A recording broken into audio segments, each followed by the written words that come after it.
tenat banyadan ringkat biang bathi akan ni ke Limpung Cuwi Festival kaban long hangtai hapatar kema Riboy District akan khat santarik unailar arhajar arsal. Kani karensan kadai gajing persang jong ka office terikam jong menteri rangba kami kadaya ban penyajan habdeng kinong song song bat kesorkar.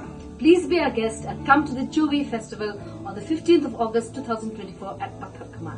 See you there.